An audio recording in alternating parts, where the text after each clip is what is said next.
In his book Pet Ghosts, Joshua P. Warren details a number of cases in which phantom animals were encountered. Oftentimes these involve a deceased pet returning in ghostly form to say goodbye to their owners. More often than not, these types of cases are uplifting. Who wouldn't want to have one more second with the pet they loved in life? Granted, sometimes they can be unnerving or outright annoying, as was the case of the phantom rooster that routinely woke a tired farmer in the Midwest in the 2000s. Sometimes these types of cases border on terrifying. In his 2006 book Shadow World: True Encounters with Beings from the Dark Side, author Brad Steiger details a chilling incident in which a phantom dog terrorized a family in 1955. While there have been other cases on record in which a person died swerving their vehicle away from a phantom horse carrying a carriage, this case is one of the only ones that I'm aware of in which a phantom animal deliberately killed someone. It was May 1955.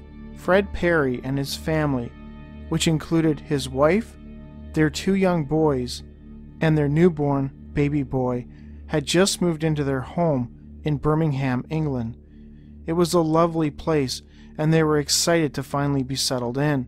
However, on that first weekend, something strange happened. Fred was awakened by the sound of a slamming door. It was so loud that Perry felt it was appropriate to go and investigate. He checked the house and found all the doors were locked and nothing was disturbed. Before retiring back to the bedroom, he went into the kitchen, and that's where he noticed a type of scraping noise, the kind of noise an animal might make.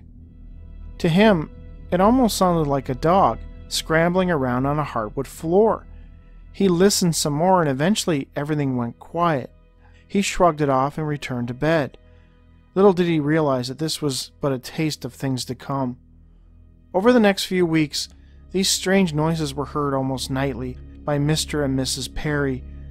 Locked doors would suddenly open and swing to and fro. Eerie whispers of half-words and nearly understandable phrases echoed and swirled in the air around them. The greatest concentration of these sounds occurred around midnight, eventually tapering off into an eerie quiet soon after.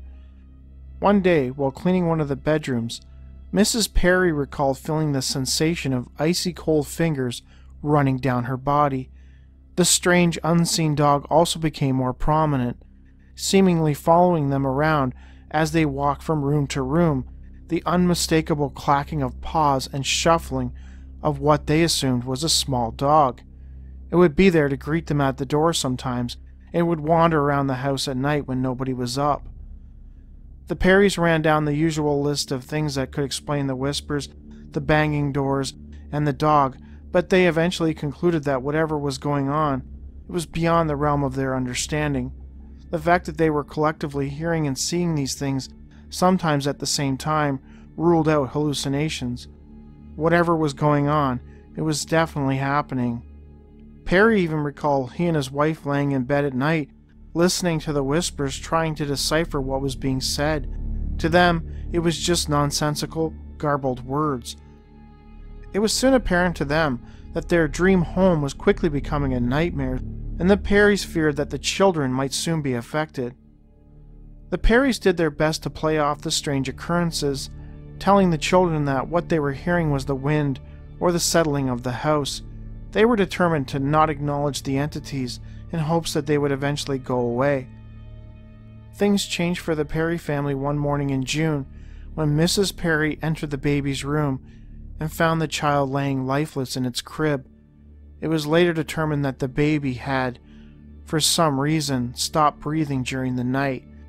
The Perrys were heartbroken. The sense of sorrow and despair was only heightened by the fact that the baby had been the best of health. The doctor that examined the baby could find no mark of violence or any discernible reason why he should have died so suddenly. Shortly after the child burial, the younger of the sons startled them by asking if his baby brother had gone away with the little dog. This sent a shiver through the Perrys, as they had never once acknowledged to the children the phantom dog they heard around the house, nor, they were certain, had a real dog ever been in their home. "When did you see the dog?" Perry asked the boy. The child looked up at his father as if he were joking with him. "I used to see him nearly every day, and especially at night. His little paws make so much noise on the wood floors. Surely you must have seen him running through our house, up and down the stairs, everywhere. But he seems to have gone away."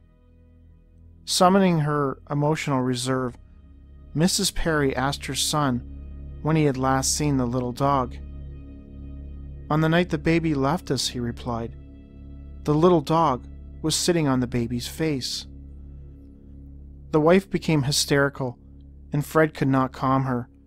The thought that the strange dog they had heard might be responsible for the death of their newborn horrified them.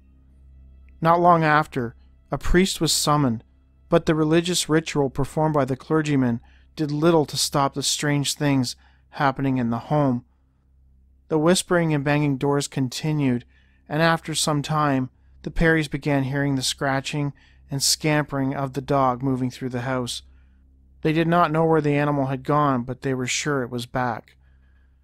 In early July, Perry was downstairs readying for bed when he began to notice the whispers. This time they seemed louder. Where before they sounded like they were in the house, now these whispers sounded like they were all around him.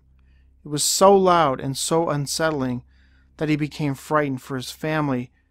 As he made his way to the stairs to check on them, he looked up and was greeted with the sight of his wife. She was standing at the top of the stairs looking down at him, but something was wrong. Her hands were frozen to her sides, her eyes bulged with terror, and her mouth was agape with a silent scream. The veins on her neck were swollen. Perry likened it to a giant invisible hand grabbing his wife and squeezing the life out of her. Fred tried to rush up the stairs, but something stopped him, something that seemed to shroud him like an invisible spider's web. At some point, Fred managed to break through the invisible barrier and reach his wife, whose muted screams suddenly filled the house. That was it for the Perrys. They'd had enough. They grabbed up the two boys and rushed out of the house, leaving their belongings behind. They didn't even bother to pack. They just huddled into their car and left and never went back. Later, friends of the Perrys agreed to pack their belongings and have them shipped to their new residence. During this time, they too heard the scratching and scampering of the dog as they collected the items and moved the furniture. After everything had been loaded into the vans to move, they agreed with the Perrys that there was something wrong with the house and that they did not ever want to go back again. With the Perrys finally moved out, the dark forces and the phantom dog now had the home all to themselves.